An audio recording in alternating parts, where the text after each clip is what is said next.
দারুণ স্বাদের একটা মিষ্টি রেসিপি নিয়ে আপনাদের কাছে হাজির হয়েছি। বলুন তো দেখে কি মনে হচ্ছে এটা কি মিষ্টি তৈরি বানিয়েছি আমি?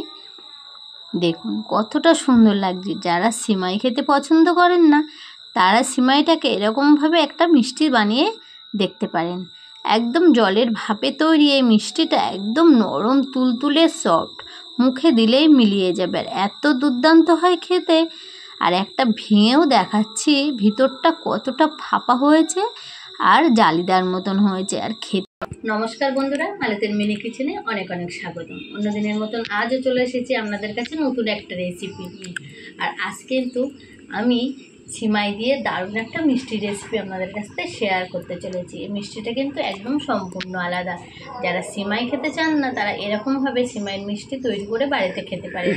সামনেই কিন্তু অষ্টমী আসছে আর বিভিন্ন রকম কিন্তু পুজো পার্বণ লেগে আছে। সিমাই দিয়ে এই মিষ্টিটা একবার হলেও বাড়িতে ট্রাই করে দেখতে পারেন। তা চলুন তাহলে আমি এখানে দেখুন এখানে আমি 2 প্যাকেট সিমাই নিয়েছি।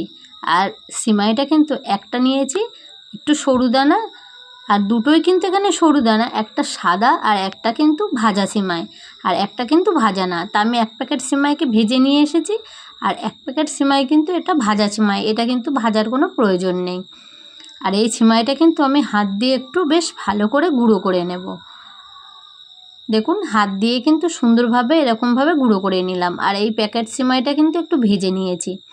তাই এই ভাজা সিমাইয়ের মধ্যে আমি কিছুটা দিয়ে দেবো দুধ। দুধটা অল্প করে বুঝেই দেবেন, বেশি হয়ে গেলে কিন্তু পাতলা হয়ে যাবে। অল্প করে দিয়ে দিলাম দুধ। আর এখানে দিয়ে দেবো 4 চামচ মতন টক দই। টক দইটা কিন্তু অবশ্যই আপনারা ব্যবহার করবেন। তা 4 চামচ মতন টক দই দিয়ে দিলাম। আর দিয়ে দেবো পরিমাণ মতন চিনি। যে যেমন চিনি পছন্দ করেন তেমন কিন্তু চিনিটা দিতে পারেন। এবার ভালো করে এই 3টে উপকরণ কিন্তু ভালো করে হাত দিয়ে একটু মেখে নেব। সুন্দর করে সিমাইটার সাথে মেখে নিতে হবে। দেখুন সুন্দরভাবে মেখে নিলাম। এবার কিন্তু আমি একটা প্লেট দিয়ে এটাকে ঢেকে রেখেবো 10 মিনিটের জন্য। আর এই সিমাইটা একটু বেশ ফুলে যাবে আর একটু নরম হয়ে যাবে। একটা প্লেট দিয়ে আমি ঢেকে দিয়ে দিলাম 10 মিনিট জন্য। ফিরে আসছি 10 মিনিট পর। আর দেখুন 10 মিনিট পর আমি ফিরে এলাম। আর এই সিমাইটা আগের থেকে কিন্তু অনেকটাই নরম হয়ে এসেছে। এবার যে নারকেলের গুঁড়োটা পাওয়া যায় সেই গুঁড়োটা আমি 4 থেকে 5 চামচ মতন দিয়ে দিলাম। আর একটু বেকিং পাউডারটা অবশ্যই দেওয়ার চেষ্টা করবেন। আর দিয়ে দেবো 1/2 চামচ মতন ঘি। দিয়ে সমস্ত উপকরণগুলো আবার একটু ভালো করে মেখে নেব। আর বন্ধুরা বেকিং পাউডারটা দেওয়ার জন্য কিন্তু এখানে সিমাইটা অনেকটা ফুলবে আর খেতেও কিন্তু দারুণ লাগবে। আর এর থেকে আমি কিছুটা কিন্তু গোল গোল করে এরকম লেচি তৈরি করে নেব। দেখুন হাত দিয়ে সুন্দর করে লেচি তৈরি করে নিলাম। আর এই যে শুকনো সিমাইটার মধ্যে দিয়ে দিলাম, দিয়ে একটু ভালো করে কোট করে নেব।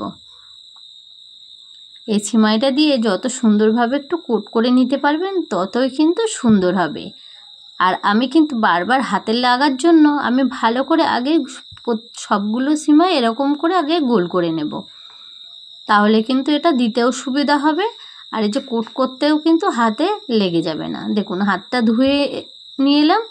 এবার কিন্তু গোল করতে সুবিধাটাও হবে। একটা ছিদ্রযুক্ত থালা নিয়েছি, নিয়ে এর উপরে কিন্তু একটা একটা করে সাজিয়ে দেব। একেবারে কিন্তু এই থালাটার মধ্যেই সাজিয়ে দিলাম। আর একটা একটা লেচি নেব আর হাতের মধ্যে এরকম গোল করে লম্বাটাকে কিন্তু শেপ দিয়ে নেব। সবকটা মিষ্টি কিন্তু আমি এরকমভাবে দেখুন বানিয়ে নিয়েছি। কত সোজা, একদম কিন্তু সিম্পল একটা রেসিপি। এটা খেতে এত দুর্দান্ত হয়। দেখুন বেশ ছোট ছোটই কিন্তু এগুলো বানিয়েছি। এবার একটা ডেস্কি নিয়েছি, ডেস্কির মতো কিছুটা জল বসিয়ে দিয়েছি। এই জলের মধ্যে এবার এই সিমাইয়ের এই যে মিষ্টিটা বসিয়ে দিলাম, দিয়ে একটা ঢাকনা দিয়ে ঢেকে দেব 10 মিনিটের জন্য। ঘড়ি ধরে 10 মিনিট জলের ভাপে এটা তৈরি করে নেব। 10 মিনিট পরে দেখুন ফিরে এলাম।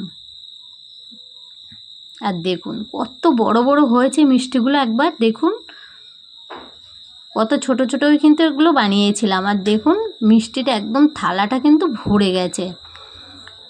আর এই মিষ্টিটা কিন্তু দেখতে একেবারে অসাধারণ লাগছে বন্ধুরা। আর মিষ্টিগুলো কিন্তু এত সুন্দর ফুলেছে। এটাকে এবার একটু ঠান্ডা করে নেব, নিয়ে এটা নামিয়ে নিলাম।